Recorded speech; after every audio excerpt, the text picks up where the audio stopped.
bagian ini pokok-pokok tanggapan terhadap replik penuntut umum. Pada bagian awal replik, penuntut umum menulis pertanyaan, siapa di sini yang sebenarnya berasumsi dengan menggunakan alat bukti yang tidak tervalidasi dan tidak tercukupi. Dalam uraian duplik penasihat hukum ini, kami akan menjawab pertanyaan penuntut umum tersebut. 1. Kami menemukan setidaknya terdapat 11 asumsi yang digunakan oleh penuntut umum dalam membangun tuntutan hingga replik, di antaranya sebagai berikut. A. Asumsi penuntut umum yang menyatakan bahwa kekerasan seksual tidak terjadi pada terdakwa, meskipun fakta di persidangan mengungkapkan terdakwa benar-benar mengalami kekerasan seksual dan hal tersebut didukung dengan 4 jenis alat bukti yang terungkap di muka persidangan dan bersesuaian satu dengan lainnya. B. Asumsi penuntut umum yang hanya didasarkan pada penggalan satu keterangan saksi Richard Eliezer Pudihang Lumiu yang berdiri sendiri dan tidak bersesuaian dengan alat bukti sah lainnya. C. Asumsi penuntut umum yang menyatakan bahwa penasihat hukum ikut berkontribusi mempertahankan kebohongan yang dibangun oleh terdakwa. Faktanya, tidak ada satupun alat bukti yang mendukung asumsi tersebut. D. Asumsi penuntut umum yang menyatakan telah menggunakan semua alat bukti yang dikemukakan di persidangan dengan konsisten dan tidak berubah.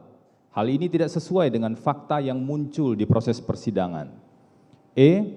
Asumsi penuntut umum yang menyatakan keterangan saksi Riki Rizal Wibowo dan saksi Kuat Ma'ruf tidak dapat diakui kebenarannya karena mengandung ketidakjujuran.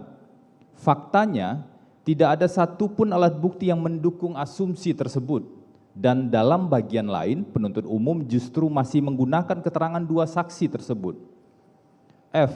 Asumsi penuntut umum yang menyatakan tim penasihat hukum terdakwa, Saudara Ferdi Sambo, dan tim penasihat hukum saksi Riki Rizal Wibowo dan saksi Kuat Ma'ruf adalah tim penasihat hukum yang sama dan mempunyai satu pemikiran yang sama, sehingga tidak dapat diakui kebenarannya adalah dalil-dalil yang tidak benar dan emosional, karena faktanya memang keliru. G. Asumsi penuntut umum yang menyatakan bahwa tindakan terdakwa menelpon Saudara Ferdi Sambo merupakan bentuk persamaan kehendak untuk berencana merampas nyawa korban. Hal ini tidak didasarkan alat bukti yang sah. H.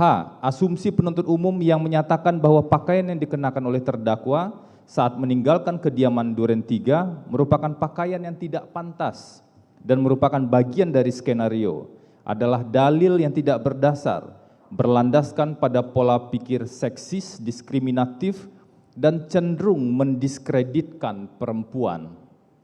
I. Asumsi penuntut umum yang menyatakan bahwa naiknya saksi Kuat Ma'ruf dan terdakwa ke lantai 3 di kediaman Saguling selama kurang lebih 3 menit bertujuan untuk bertemu dengan Saudara Ferdi Sambo. Ini tidak logis dan tidak didukung dengan alat bukti. J. Asumsi penuntut umum yang menyatakan bahwa tindakan terdakwa ke kediaman Duren 3 untuk melakukan isolasi mandiri merupakan bentuk peran terdakwa menggiring korban ke tempat eksekusi. Hal ini tidak berdasar dan tidak didukung oleh alat bukti. K. Asumsi penuntut umum yang menyatakan keterangan saksi, ahli, dan terdakwa saling bersesuaian terkait rangkaian peristiwa merupakan asumsi yang tidak berdasar dan tidak didukung fakta sidang yang sesungguhnya. Poin kedua, asumsi yang dibangun oleh penuntut umum tidak fokus hanya pada pokok perkara dan justru dalam tanda kutip nyasar pada penasihat hukum. Dalam replik setidak-tidaknya ada 9 kata yang menyatakan penasihat hukum tidak profesional, 2 kata menyatakan penasihat hukum tidak fokus atau gagal fokus, dan 3 kata menyatakan penasihat hukum mengada-ngada tanpa didasari alat bukti. Dengan begitu banyaknya racauan yang tidak didasarkan pada satupun alat bukti, maka hal tersebut menunjukkan siapa sebenarnya yang tidak profesional, tidak fokus atau gagal fokus, serta mengada-ngada. Apa yang dilakukan penuntut umum ini tampak sama dengan arti pepatah, menepuk air di dulang terpercik muka sendiri. Sudah sepantasnya saat mengajukan tuduhan-tuduhan baru tentang ketidakprofesionalan, penuntut umum bercermin dan membaca secara cermat fakta di persidangan dan argumentasi hukum yang disusun.